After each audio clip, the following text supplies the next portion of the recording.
విశ్వవిద్యాలయాలకి ఉపకులపతి అని ఉంటారు. అంటే వైస్ ఛాన్సలర్కి తెలుగులో అనువాదం అది. కాక ఛాన్సలర్స్ ఉంటారు. సాధారణంగా ఇప్పుడున్నటువంటి యాక్ట్ ప్రకారం మనకి గవర్నర్ని ఛాన్సలర్ అని చెప్పని అంటారు. ఏదో మార్పు తీసుకొద్దామని అనుకుంటున్నారు, అది వేరే విషయం. వేరే యూనివర్సిటీలకి ఛాన్సలర్ అంటే వైస్ ఛాన్సలర్ కన్నా ఒక మెట్టు పైన అనేటువంటి గౌరవప్రదమైనటువంటిది ఇది. కంచిలో ఉన్నటువంటి పరమాచార్య పేరిట నిర్వహింపబడుతున్నటువంటి చంద్రశేఖరేంద్ర సరస్వతి విశ్వ మహావిద్యాలయానికి ఛాన్సలర్గా ఉన్నటువంటి జయరాం రెడ్డి గారి గురించి ఒక్క 4 వాక్యాలు చెప్పే అవకాశం నాకు దొరికింది. ఒక యూనివర్సిటీకి వైస్ ఛాన్సలర్గా పదవీ విరమణ చేసి యోగవేమన యూనివర్సిటీకి ఇన్ఛార్జ్ ఫౌండర్ వైస్ ఛాన్సలర్గా, అలానే కుప్పం అనంతపూర్లో ఉన్నటువంటి యూనివర్సిటీలకు వైస్ ఛాన్సలర్గా, 3-4 విదేశాలలో ఉన్నటువంటి యూనివర్సిటీలకు విజిటింగ్ ప్రొఫెసర్గా,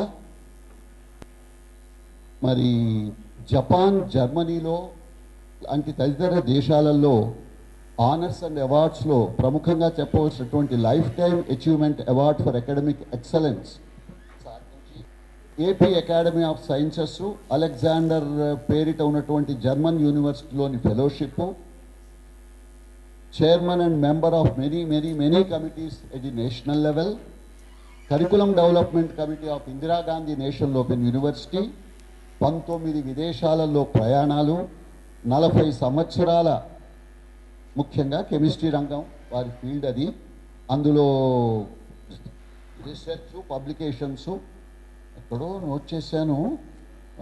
పిహెచ్డీలు ఇన్ని, తర్వాత ఏమిటి ఆర్టికల్స్ ఇన్ని, సెమినార్స్ ఇన్ని, విజిట్స్ ఇన్ని అని చెప్పని ఊరికే అంటున్నా. సాధారణంగా ఈ మధ్య సినిమాలలో ఒక డైలాగ్ వినబడుతోంది, బాడీ కెమిస్ట్రీ అని. వినుంటారు ఎప్పుడో ఒకప్పుడు. నేను అనుకుంటాను సార్ దగ్గర మెంటల్ కెమిస్ట్రీ ఉంది, స్పిరిచువల్ కెమిస్ట్రీ ఉంది. అందుకని ఎక్కడో ఏదో పదవీ విరమణ చేసిన తర్వాత దొరికే అవకాశాలు వేరు. పరమాచార్య అనుగ్రహంతో స్థాపించబడి కంచిలో ఉన్నటువంటి యూనివర్సిటీకి కులపతిగా ఉండటం అనేటువంటిది ఒక అరుదైన భగవద్ ఆశీర్వచనంగా భావిస్తూ వారి ఉపన్యాసాన్ని విందామని చెప్పని అందరితో పాటు నేను ఎదురు చూస్తున్నాను. డాక్టర్ చిరంజీవి గారు అంత బాగా మాట్లాడిన తర్వాత అద్భుతంగా వ్యక్తిత్వ వికాసాన్ని గురించి ఏబిసిడి ఇవన్నీ అంత విపులంగా చెప్పిన తర్వాత ఇప్పుడేమి ఉపన్యాసం ఏమీ లేదు. ఆయన ఈగోని గురించి ఒక మాట చెప్పారు. దాని మీద ఏదైనా కొద్దిగా మాట్లాడడానికి ప్రయత్నిస్తాను. ఇప్పుడు వ్యక్తిత్వ వికాసానికి మనకు అవరోధంగా తయారయ్యేటువంటి అంతఃశత్రువులు కొన్ని ఉన్నాయి. దాంట్లో ఈగో ఒకటి. అరిషడ్ వర్గాలు అంటారు: కామ, క్రోధ, లోభ, మోహ, మద, మాశ్చర్యాలు. ఇప్పుడు మీరు రావణుని తీసుకుంటే కామము అనే దుర్గుణం మీద సర్వనాశనమయ్యాడు. దుర్యోధనుని తీసుకుంటే లోభము అనే దుర్గుణం మీద దూర్వాసుడు, అతను మదము, ఇంద్రుడు మాశ్చర్యం, దుర్యోధనుడు లోభం. ఈ విధంగా తీసుకుంటూ వస్తే ఒక్కొక్కరు అగ్రెసివ్ పర్సనాలిటీతో వారు ఏం చెప్పారు? డిప్రెసివ్ వద్దు, అగ్రెసివ్ వద్దు, అసెప్టివ్గా ఉండమన్నారు. వీళ్ళు నేను అనుకోవడం ఈ 3వ వర్గానికి చెందిన వాళ్ళు అనుకుంటారు. నేను చెప్పినవాడు మహిషాసురుడు కూడా వాళ్ళతో వస్తాడు. మోహము అనే దుర్గుణంతో నాశనమయ్యాడు. ఇప్పుడు మనం ప్రతి ఒక్కరికి తెలుస్తూనే ఉంటుంది, మనం చెడ్డ చేస్తున్నాం, పాపం మూట కట్టుకుంటున్నాం, ఈ పని చేస్తే మంచి చేస్తాం, ఇది పుణ్యం సంపాదించుకుంటాం. సో పాప పుణ్యాలు కానీ మంచి చెడులు కానీ మనకు తెలియకుండా ఏమీ లేదు. కానీ తెలిసినా కూడా మనం ఎందుకో చేస్తుంటాం. ఏదో మాయ, ఈ ఇతడంటాడు, ఒకసారి దుర్యోధను అడుగుతారు, నువ్వు రారాజు కదా, శాస్త్రాలన్నీ చదివావు, ధర్మం అంటే ఏమిటో నీకు తెలుసు, మళ్ళీ అట్లా ఎందుకు నువ్వు నడుచుకుంటున్నావు అని. దానికి ఆయన అంటాడు, జానామి ధర్మం నచమే ప్రవృత్తి, జానామ్య ధర్మం నచమే నివృత్తి. ధర్మం అంటే ఏమిటో నాకు తెలుసు, అయినా నా మనసు దాని వైపు మొగ్గటం లేదు. ఆయనకు నమ్మకం లేదనమాట ఆయన పర్సనాలిటీ మీద.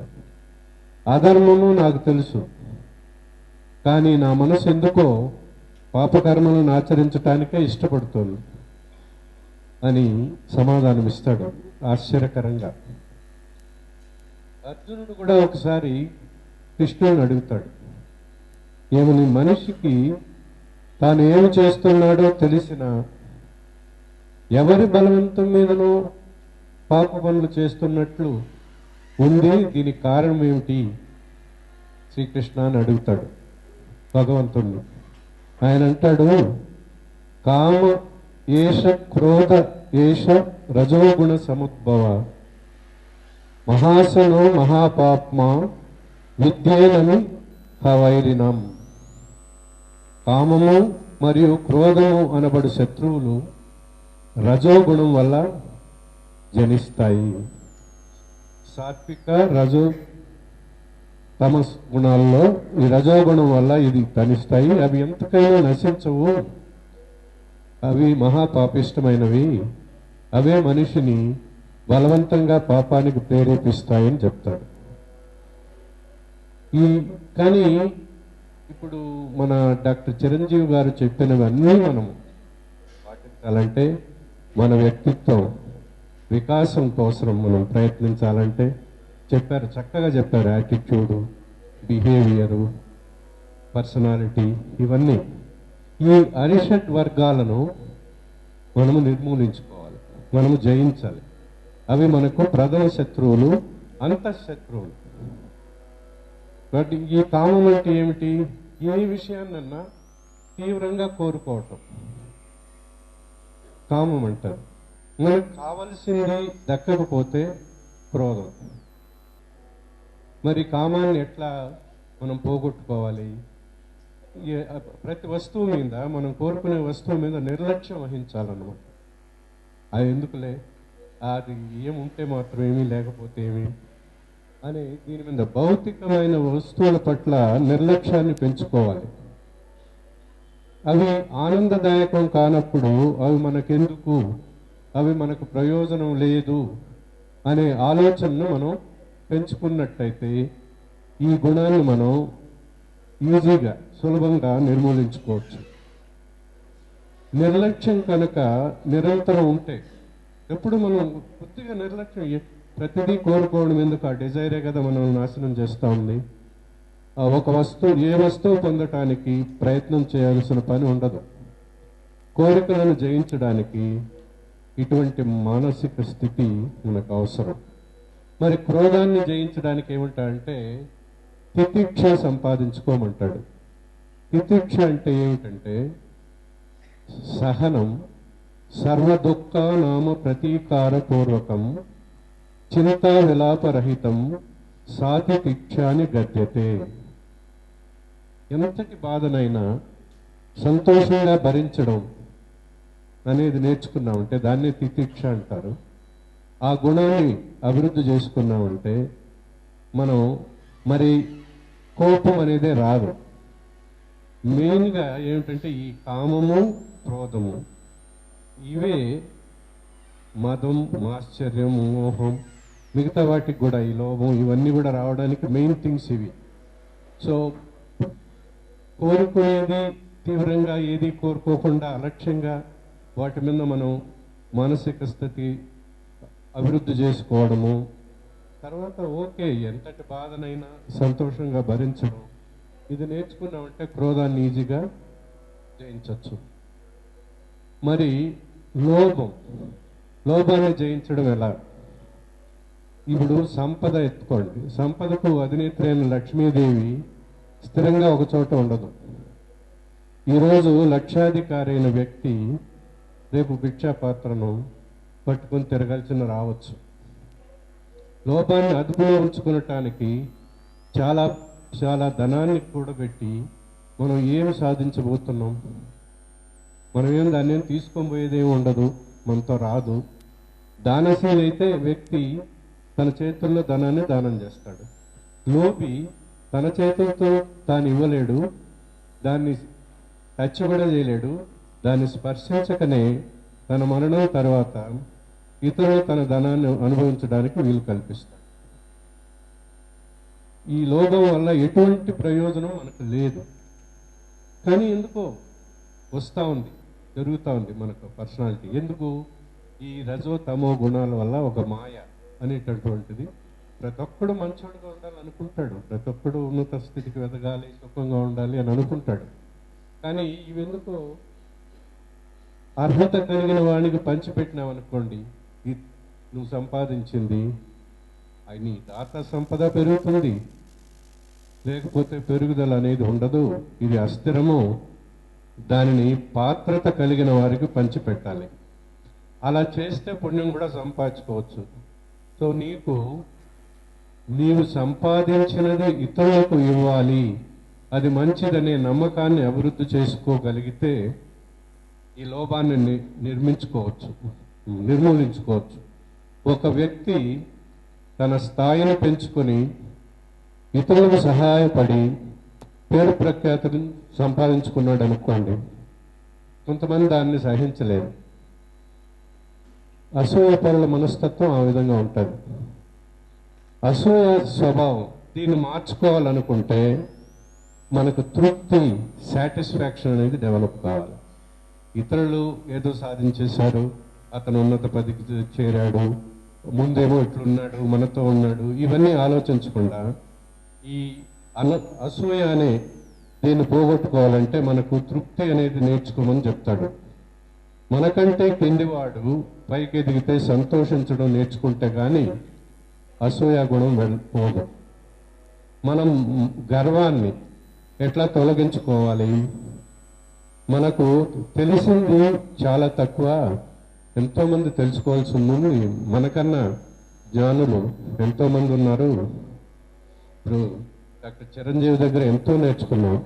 చాలా మంచి అవకాశం ఇచ్చారు సాయిబాబా గారు. ఎప్పుడైతే మనం ఆ మనస్తత్వం అభివృద్ధి చేసుకుంటామో ఇతరుల దగ్గర వాళ్ళ జ్ఞానం అపారమైనది, వాళ్ళ దగ్గర మనం నేర్చుకోవాల్సింది అంటే ఈ గర్వం అనేది, ఈ దుర్గుణము ఉండదు. మనకంటే పెద్దవాళ్ళు, జ్ఞానం కలిగిన వాళ్ళు చాలా మంది ఉన్నారనే భావన మనం పెంచుకుంటూ ఉంటే మనకు గర్వం రాదు. మరి వేమన ఒకసారి చెప్తాడు మోహం గురించి.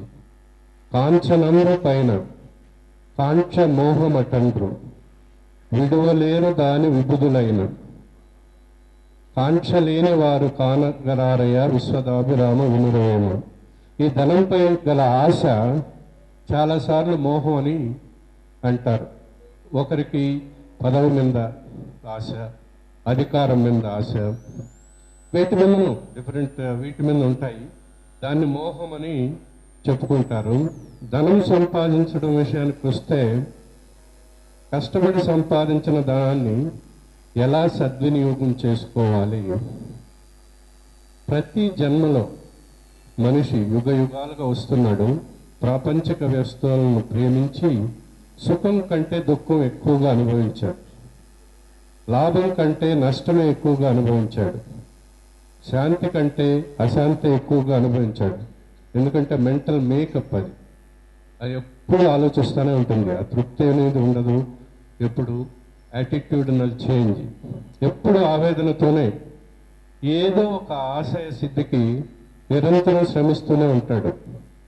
ఒకడు పామరుడైనా పండితుడైనా, పేదవాడైనా కోటీశ్వరుడైనా, అందగాడైనా కురూపి అయినా, అజ్ఞాని అయినా జ్ఞాని అయినా, ఆరోగ్యవంతుడైనా అనారోగ్యవంతుడైనా, అల్పుడైనా అధికుడైనా, ఒక్క క్షణం ఆపి నీకేం కావాలి అని ప్రశ్నిస్తే నాకు ధనం కావాలంటాడు. ఇప్పుడు ఫస్ట్ క్వశ్చన్ డాక్టర్ చిరంజీవి గారు అన్నప్పుడు మనం అదే అన్నాం.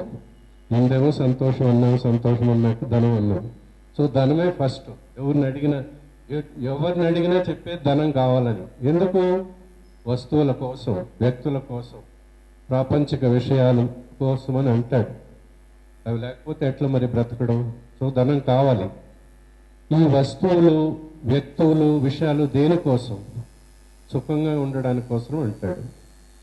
అంటే ఇప్పుడు చాలా మందిని విచారిస్తామనుకో, అదే నేను ఇందాక అన్నట్టు ఒకడు అధికారం అని, ఒకడు పదవని, ఒకడు హోదా అని, ఒకడు కీర్తి అని, ఈ విధంగా వేరే వేరే కోరుకుంటాడు.